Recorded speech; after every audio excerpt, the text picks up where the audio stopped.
Alright, what's up everybody? It's Matt10. So I wanted to show you a quick video here of the sliders in play. As I promised, there's AC Milan against Juventus. I'm using AC Milan. And so I wanted to show how this plays out and show you how the emphasis is real defensive. I want to focus on the defense, but also the attack at the same time. They usually go hand in hand, but it has to be accomplished by the right marking settings and the right pressure on the ball. Not every game's going to look like this. You're going to have lower division teams that are going to be more frantic, probably more, just more emphasis to just get the ball some other way. But here's Kaká getting past by Zarze, and look at that. He's tugging away at him. You don't see that on default sliders, even on the previous set, because there's such an emphasis to defend and not get beat. There's kind of a pride there that he creates the foul. And this is without the config file I attached or anything. So keep that in mind. This is just straight with not any PC edits in terms of the gameplay or anything like that. But as I was saying, if I use a lower division team, with this setup, they're gonna just be a little bit more reckless, so to speak. I've seen a lot of unnecessary fouls. I've seen, the computer will dive into tackles with sliding, etc. So here I'm taking out Robinho because he's got a yellow card and I need a little bit more energy. With the acceleration of 55, you're also going to see players tire quicker as well. Here was a chance by Rami, but I double tap to the shoot button versus holding it down. I'm not sure what I was thinking, so that's why you've got the weak chicken header, so to speak. So we're in the 70th minute here, and I remember this game was pretty frantic, but it was also exactly how I expected between these rivals. Juventus is in first. I believe Milan's in like 8th or something right now. So and this is just a exhibition match, friendly. So there's not really anything at stake other than pride. But as you can tell, there are times when I get beat from just over marking. That's just myself hitting the sprint button too soon. You have to be very cautious on how you sprint. But look real quick at the line. See how that's built, and it's open by the runs. And here's a shot right here by Tevez, and that's a goal.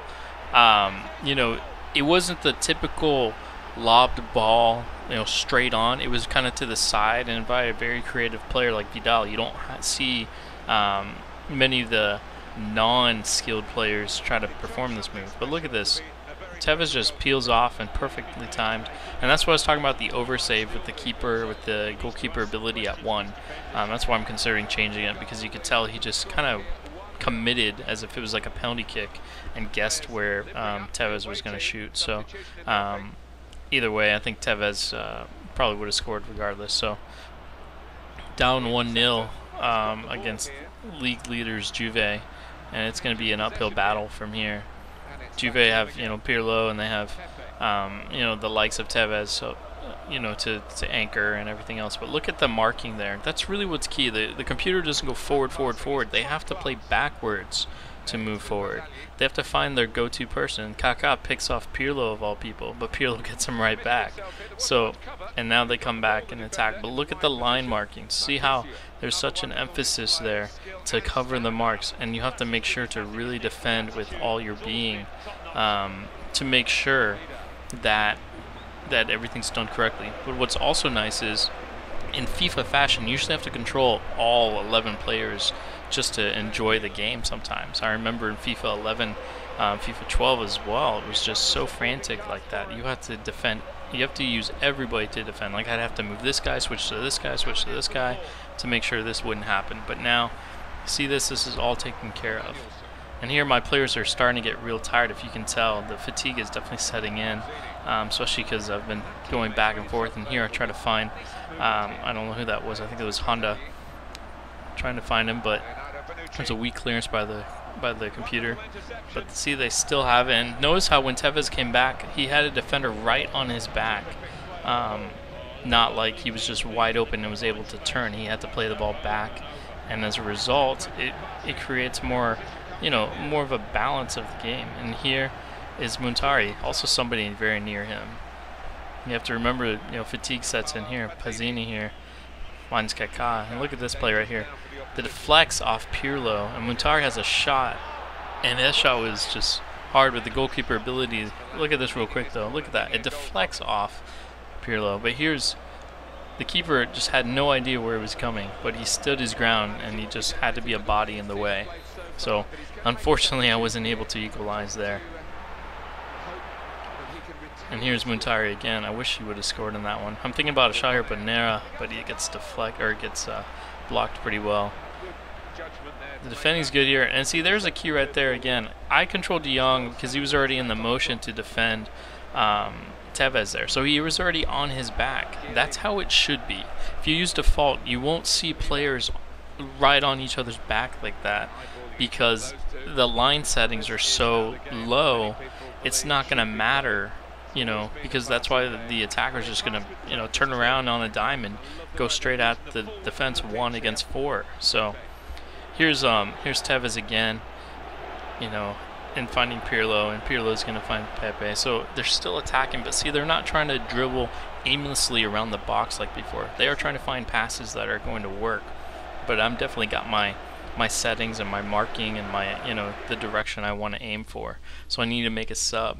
But I hope you guys can see the difference in the way the line settings look, the way it looks, how you defend the team, and also how you're being defended as well. So you're not going to see the aimless dribbling, the, you know, kind of stutter step dribbling and then the pass off to the perfect play. You might see a little bit of it. I can't guarantee that with, you know, some of the more extravagant teams, you know, La Liga or anything like that, where it's a beautiful thing to see the ball being passed around. I don't test with Barcelona, so I don't know why. I just don't like the big, awesome, you know, heavyweights. I don't know why I never use them. I probably should in terms of testing, because I know a lot of users use those type of teams, but I just love using mid-tier teams and lower league especially. But here's an opportunity here. Marchisio could have scored there, could have shot it first time. But here is Muntari. Because Pirlo wasn't, you know, back enough, he was able to collect, but he did have somebody near him. Remember, fatigue does play a factor, as I mentioned. And here we're already in stoppage time. But see how easy, or not easy, I guess, see how much effort there is to put a recovery into the tackle, recovery into, you know, making a good play, and try to ruin the momentum. And De Jong is right there. You know, you really can start to value the players you buy, and they'll make a difference instantly. And here's a ball, Tevez with a nice cut, and Rami is just fooled by that turn. It was just so quick, and Rami's just gonna face the red card here. Look at this turn. Oh, right there. He just missed him with that momentum. If you see it again, see right there, I held on to the sprint button just a little too soon, didn't do my strafe, you know, didn't do the right defending mechanic there. But here's Vidal, no problem, just a solid penalty kick into the side netting. And that's, you know, this is a realistic result, you know, a 0-0 for a hard-fought match, and then the last 20 minutes, you know, the better team comes out and takes advantage of their opportunities. Remember, Muntari had our opportunity, and unfortunately went right at the keeper and it was saved. But it's 2-0 for Juventus as a result. So in here I'm just getting lazy. I'm getting tired, as you can tell. But I hope you guys are able to see the difference in the way the game played, especially if you look at my previous videos that I have on my YouTube channel. I created a playlist, you know, if you do a little exploring for all FIFA content, and this one will be included on there as well. I just want to show you guys what my aim is. I'm very big on not just talking about the changes and then never showing anybody, you know. I'm a belief of the proof is in the pudding is a very common terminology saying. So I need to show you guys what I mean. I did this with NCAA football. You know, I'll do this with anything. You know, PES when it was good. I just feel that's important. And here's a couple of highlights I want to show. Some of the shots the computer tried on me. Here's Pogba. Look at that nice save. I like that animation. And here's the goal by Tevez, and you see the the play right there. See, even then the keeper, even though he went to the one side, he was pretty much thinking Tevez was probably going to blast it in his face, so I don't blame him.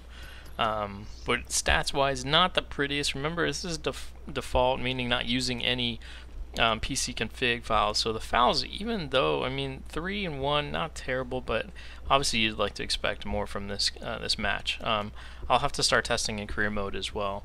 But anyway, coming to the end of this video, as always guys, like, comment, subscribe. Love to hear your feedback. Thanks, take care, and stay tuned.